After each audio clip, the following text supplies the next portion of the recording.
Hi అండి, welcome to Annapurni talks. ఇవాళ recipe ఏంటంటే, రెసిపీ చెప్పే ముందు ఏం చేయాలి? లైక్ చేయాలి, షేర్ చేయాలి, సబ్స్క్రైబ్ చేయాలి. అవన్నీ చేసుకున్న తర్వాత ఒకసారి ఛానల్ లోపలికి వెళ్ళి చెక్ చేయాలి. మంచి మంచి వీడియోస్ ఉన్నాయి, చూసేయండి. ఇప్పుడు రెసిపీ చూసేద్దాం. ఒక బౌల్ తీసుకొని కొన్ని పచ్చిమిరపకాయ ముక్కలు, కొన్ని ఆనియన్ ముక్కలు వేసుకొని దాంట్లోనే కొంచెం తరిగిన కొత్తిమీర కూడా వేసుకొని 3 గుడ్లు వేస్తున్నాను. 3 గుడ్లకి సరిపడా సాల్ట్ వేసుకొని ఇలా ఒకసారి మిక్స్ చేసుకోవాలి. మిక్స్ చేసుకున్న తర్వాత మనం ఎగ్స్ అనేది బ్రేక్ చేసుకొని వేసుకోవాలి.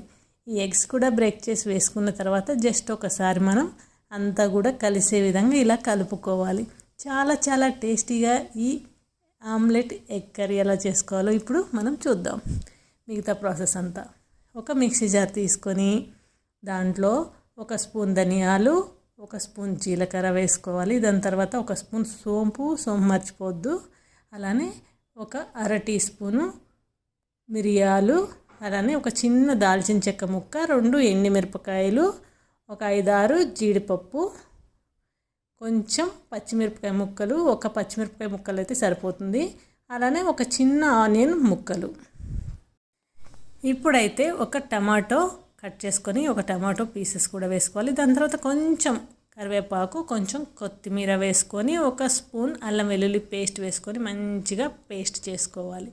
ఈ విధంగా పేస్ట్ చేసుకొని పక్కన పెట్టుకున్న తర్వాత మనం ముందుగానే ఆమ్లెట్ కోసం రెడీ చేసి పెట్టుకున్నాం కదా, దాన్ని ఒక ప్యాన్ పెట్టుకొని కొంచెం ఆయిల్ వేసుకొని ఇలా ఆమ్లెట్ లాగా వేసుకొని దాన్ని ఇలా మొత్తం కూడా 4 వైపులా మడిచేసుకుంటే ఇలా మంచిగా ఒక ముద్దలాగా తయారవుతుంది. అలాగ మనం చేసుకొని రోల్ చేసుకొని పెట్టుకోవాలన్నమాట. అలాగే మనకి ఎన్ని గుడ్లు వేసుకుంటే ఎన్ని ఆమ్లెట్స్ కావాలంటే అన్ని వేసేసుకొని సైడ్కి పెట్టుకున్న తర్వాత ఒక ప్యాన్ పెట్టుకొని దాంట్లో తగినంత ఆయిల్ వేసుకొని కొంచెం ఆనియన్స్, నేనైతే మీ ఇష్టం, మీకు ఎంత కావాలంటే అంత వేసుకోవచ్చు, మన గ్రేవీ ఎంత కావాలో దాన్ని బట్టి.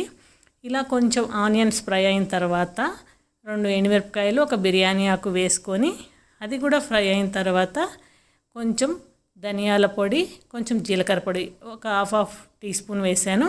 అలానే తగినంత పసుపు, టేస్ట్కి సరిపడా మీకు ఎంత కావాలో అంత కారం వేసుకోవాలి.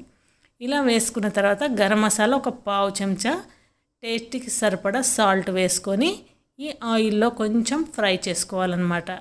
జస్ట్ సిమ్లో పెట్టుకొని ఇలా ఫ్రై చేసుకున్న తర్వాత మనం ఏదైతే ముందుగా రెడీ చేసి పెట్టుకున్నామో పేస్ట్ అదంతా కూడా వేసేసుకోవాలి. ఈ పేస్ట్ అంతా వేసుకొని మంచిగా ఈ కారం ఆయిల్లో మంచిగా ఇదంతా కలుపుకోవాలన్నమాట. చాలా చాలా డిఫరెంట్గా చాలా టేస్టీగా ఉంటుందండి. ఈ గ్రేవీ కూడా చాలా బాగుంటుందన్నమాట. యూనిక్గా అప్పుడప్పుడు ఎప్పుడైనా తినాలన్నప్పుడు ఇలా తినవచ్చు మనం. ఇలా కలుపుకున్న తర్వాత కొంచెం వాటర్ వేసుకోవాలండి. వాటర్ వేసుకొని మిక్స్ చేసుకోవాలి. మనకి ఇంకొంచెం వాటర్ పడతాయి, మళ్ళీ వేసుకుందాము. జస్ట్ ఫస్ట్ అయితే మనం కలిపేసుకున్న తర్వాత ఇంకొంచెం వాటర్ వేసుకుందాము. మనకి ఆమ్లెట్స్ ఎన్ని ఉన్నాయో దాన్ని బట్టి మనం వేసుకోవచ్చు వాటరు.